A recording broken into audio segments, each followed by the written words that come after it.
Yeah, I don't want to hear. I love De Niro. I love those mob movies. It's like I don't want to hear him that he's a moron. I don't want to hear him talking about politics and about Trump supporters, and just shut the up, man. Yeah. Like, you didn't think this through. Like, this is, and he's getting yelled at. He's doing an outside press conference. Like, Robert, you're 80 years old. Don't ruin this thing. You've had this life where you were a raging bull. You know, you were in The Godfather. Like, stop doing this. Man. Don't do this. 1. What if I told you Robert De Niro just got verbally body slammed harder than a WVE rookie by Joe Rogan and Patrick Bet-David? Yep. Mr. Tough Guy met 2 podcast kings with zero chill and a whole lot of receipts. 1 minute he's ranting about politics, the next he's getting grilled like a cheap steak on Rogan's set. And Patrick? He came armed with logic, stats, and that signature billionaire smirk. So what did they say that left De Niro looking like he forgot his own script?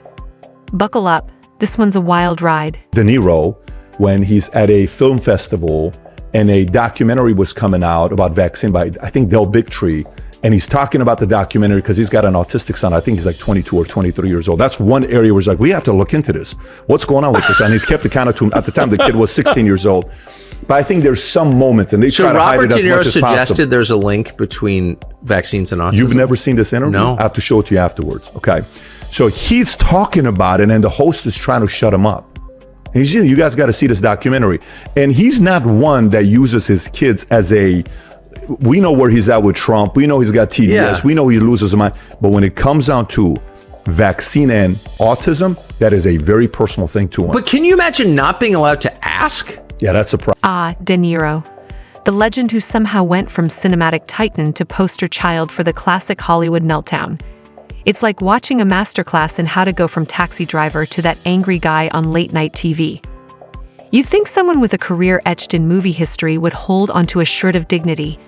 But no, De Niro's recent behavior has been less veteran thespian and more toddler losing their grip on a melting ice cream cone. You ever see old people's text messages? The fucking text on their phone is like as big as my hand. Yeah. It's crazy. And so your vision of the world is blurring, literally and figuratively, and then you're getting old, and when old people are tired and cranky, they just want everyone to listen to them, and they don't have time to have a calm conversation, and you state out your opinion, I'll state my opinion, let's see where we have common ground. Hey, get off my lawn! And that's what he's doing. That's what he's doing. He's being this old grumpy man that is so lost that he thinks it's a good idea to stand in front of a bunch of people on the street and give a speech on camera about how bad Donald Trump. He's become a meme, a walking caricature of frustrated Hollywood elitism. A man who once transformed every role is now reduced to shouting in interviews and flinging political insults like confetti.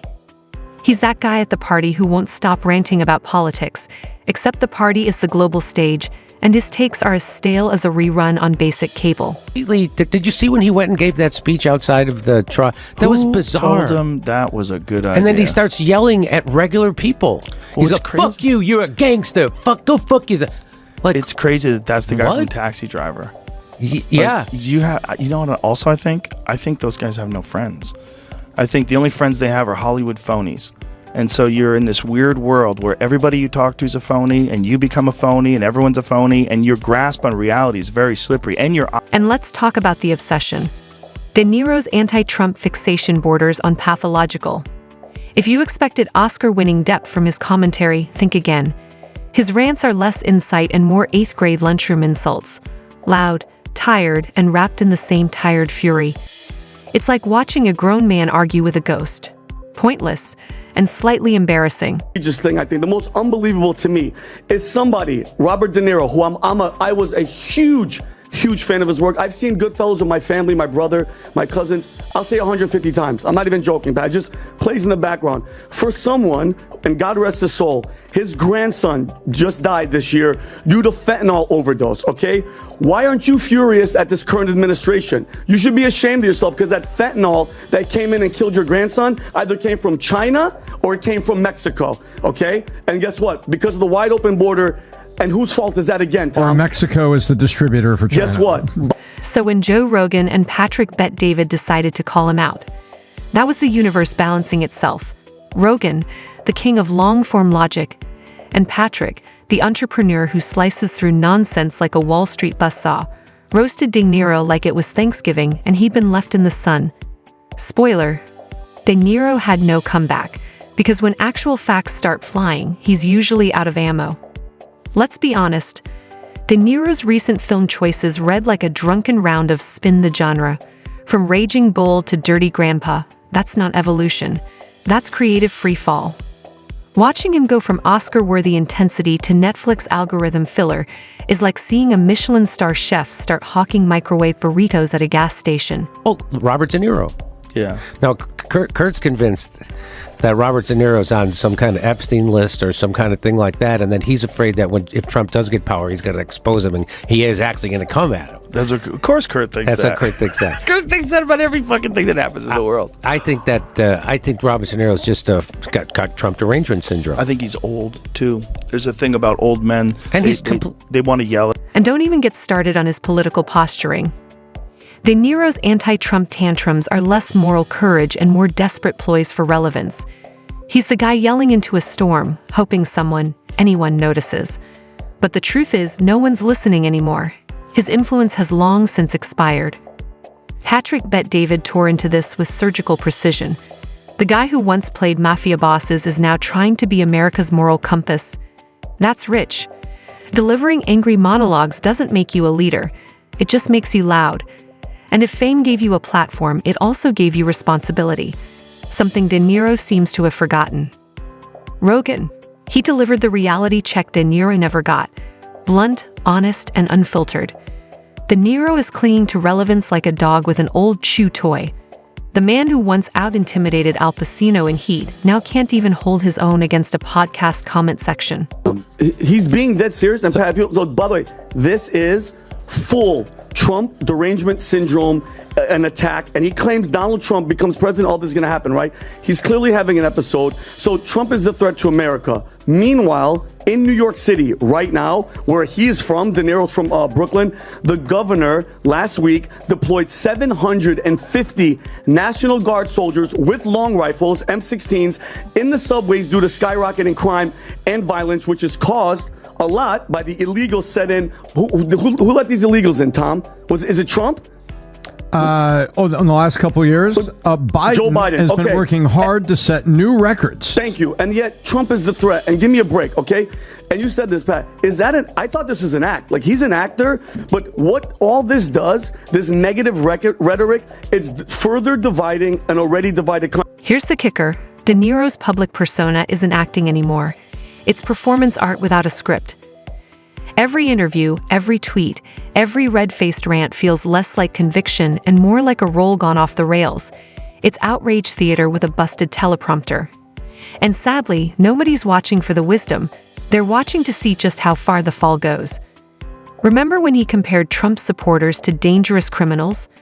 Rich coming from the guy whose legacy was built on glamorizing organized crime. The irony practically writes itself. He spent a career playing villains with nuance, only to become a parody of himself when the cameras turned off. Rogan and Bet-David didn't just roast him. They pulled back the curtain on a man who's devolved from legend to late-night punchline.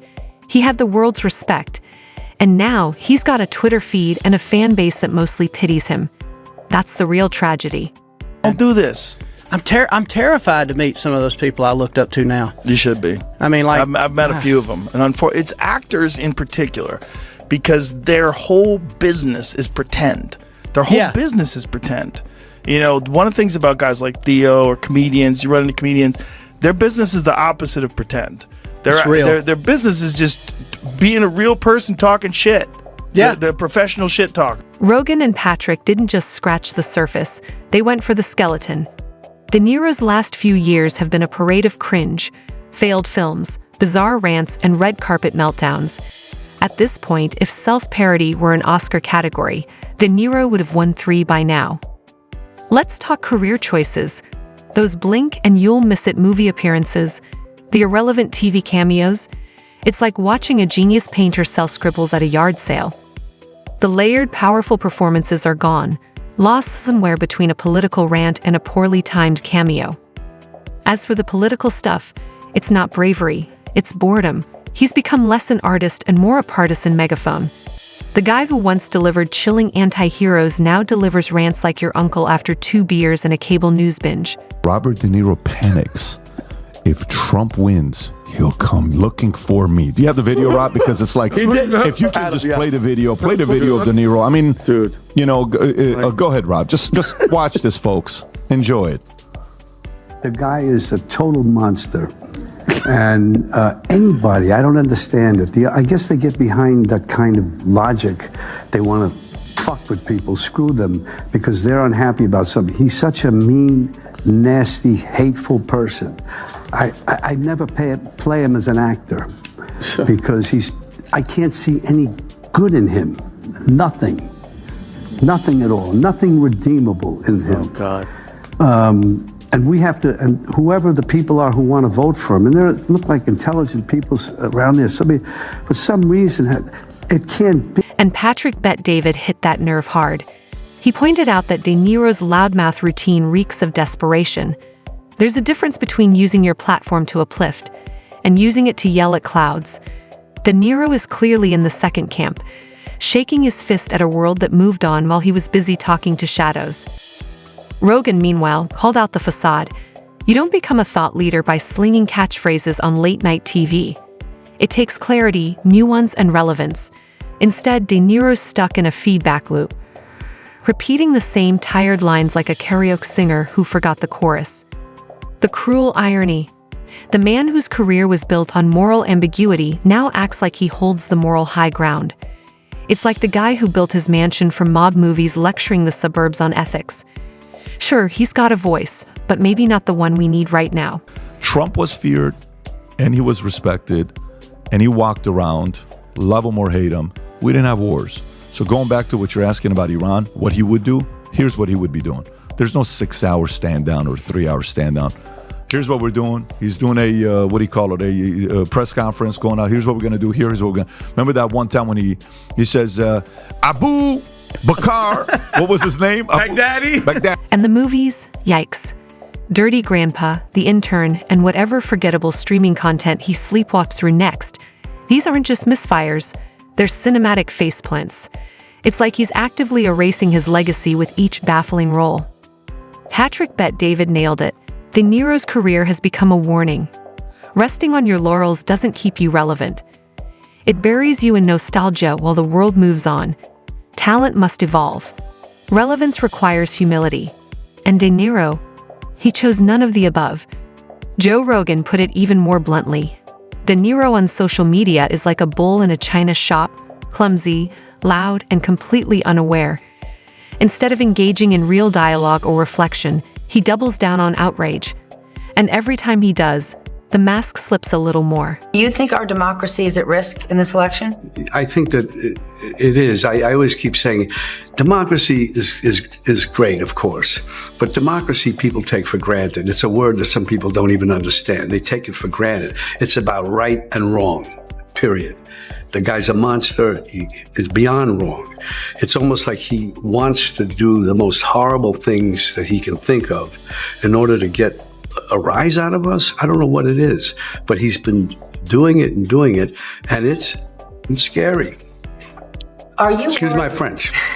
Rogan and Patrick also dismantled the illusion of De Niro's untouchable star power. There was a time when his name on a marquee meant something. Now, it's more like a warning label. Caution, may contain rants, politics, and regret. And the audience? Still showing up, still hoping for Casino or The Deer Hunter, and walking away with Dirty Grandpa 2. Electric Boomerloo. It's like expecting a 5-star meal and getting gas station sushi. Edible, maybe, but deeply disappointing.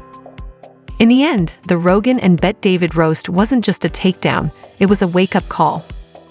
A reminder that talent and fame aren't shields against becoming a joke. That relevance isn't a birthright, it's earned daily. De Niro's fall from grace isn't just a Hollywood fumble.